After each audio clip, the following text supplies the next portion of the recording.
Hello दोस्तों, कहानी कही अनकही में आपका स्वागत है। गोपाल दास जी के एक पुत्र और एक पुत्री थे। उन्हें अपने पुत्र के विवाह के लिए संस्कारशील पुत्रवधू की तलाश थी। किसी मित्र ने सुझाया कि पास के गांव में ही स्वरूप दास जी के एक सुंदर सुशील कन्या है। गोपाल दास जी किसी कार्य के बहाने स्वरूप दास जी के घर पहुंच गए। कन्या स्वरूपवान थी। देखते ही उन्हें पुत्रवधू के रूप में पसंद आ गई। गोपाल दास जी ने रिश्ते की बात चलाई, जिसे स्वरूप दास जी ने सहर्ष स्वीकार कर लिया।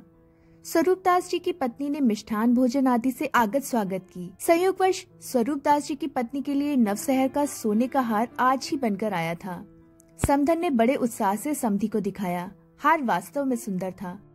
गोपाल दास जी ने जी भरकर उस हार की तारीफ की।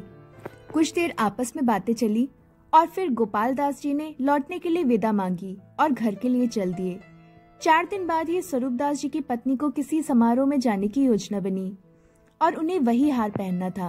उन्होंने ड्रॉर का कोना कोना छान मारा पर हार नहीं मिला। सोचने लगी, हार गया तो गया कहाँ। कुछ निश्चय किया और स्वरूप दास जी को बताया कि हार गोपाल दास जी चोरी कर गए हैं। स्वरूप दास जी ने कहा, भगवान ठीक से देख, घर में ही कहीं होगा। समधी ऐसी हरकत नहीं कर सकते।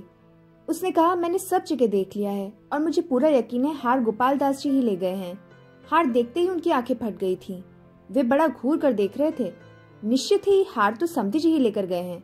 आप गोपाल जी के यहाँ जाइए और पूछिए, देखना हार वहाँ से ही मिलेगा। बड़ी नानुकुर के बाद पत्नी के जिद के आगे स्वरूप जी को झुकना पड़ा और बड़े भारी मन से वे गोपाल जी के घर पहुँचे।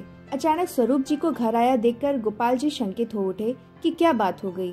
स्वरूप जी दुविधा में कि आखिर समधी से कैसे पूछा जाए। इधर उधर की बात करते हुए साहस जुटाकर बोले, आप जिस दिन हमारे घर आए थे उसी दिन घर एक हार आया था, वह मिल नहीं रहा।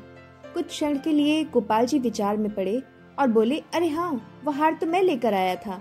मुझे अपनी पुत्री के लिए ऐसा ही हार बनवाना था, अतः सुनार को सैंपल दिखाने के लिए मैं ही ले आया था। वह हार तो अब सुनार के यहाँ है।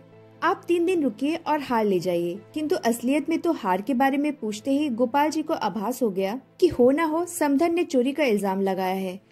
उसी समय सुनार के यहाँ जाकर देखे गए हार के डिजाइन के आधार पर सुनार को बिल्कुल वैसा ही हार मात्र 2 दिन में तैयार करने का आदेश दिया है।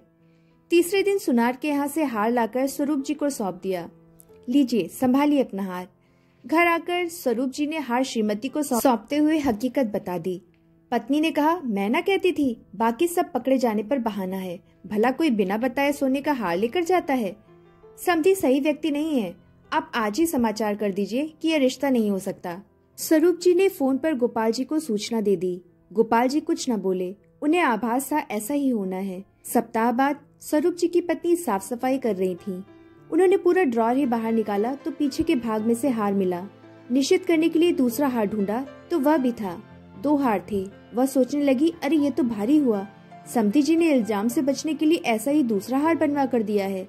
तत्काल उसने स्वरूप जी को वस्तु स्थिति बताई और कहा, समधी जी तो बहुत ऊंचे खानदानी है। ऐसे समधी खोना तो रत्न खोने के समान है। आप पुनः जाइए, उन्हें हार वापस लौटाकर और समझाकर रिश्ता पुनः जोड़ कर आइए। ऐसा रिश्ता बार बार नहीं मिलता। स्वरूप जी पुनः दुविधा में फंस गए, पर ऐसे विवेकवान समधी से पुनः संबंध जोड़ने का प्रयास उन्हें भी उचित लग रहा था। सफलता में उन्हें भी संदेह था, पर सोचा एक कोशिश तो करनी ही चाहिए। स्वरूप जी गोपाल जी के यहाँ पहुँचे। गोपाल जी समझ गए कि शायद पुराना हार मिल चुका होगा। स्वरूप जी ने क्षमा याचना करते हुए हार सौंपा और अनुनय करने लगे कि जल्दबाजी में हमारा सोचना गलत था। आप हमारी भूलों को क्षमा कर दीजिए और उसी संबंध को पुनः कायम कीजिए। गोपाल जी ने कहा, देखो स्वरूप जी, यह रिश्ता तो अब हो नहीं सकता। आपके घर में शक्की और जल्दबाजी के संस्कार हैं, जो कभी भी मेरे घर के संस्कारों को प्रभावित कर सकते हैं। लेकिन मैं आपको निराश नहीं करूंगा। मैं अपनी बेटी का रिश्ता आपके बेटे के लिए देता हूँ। मेरी बेटी में वो संस्कार हैं जो आपके परिवार को भी सुधार देने में सक्षम है। मुझे अपने संस्कारों पर पूरा भरोसा है। पहले रिश्ते में जहाँ 2 घर बिगड़ने की संभावनाएं थी, वहाँ यह नया रिश्ता दोनों घर सुधारने में सक्षम होगा। स्वरूप जी की आंखें ऐसा हितैषी पाकर छलछला आईं।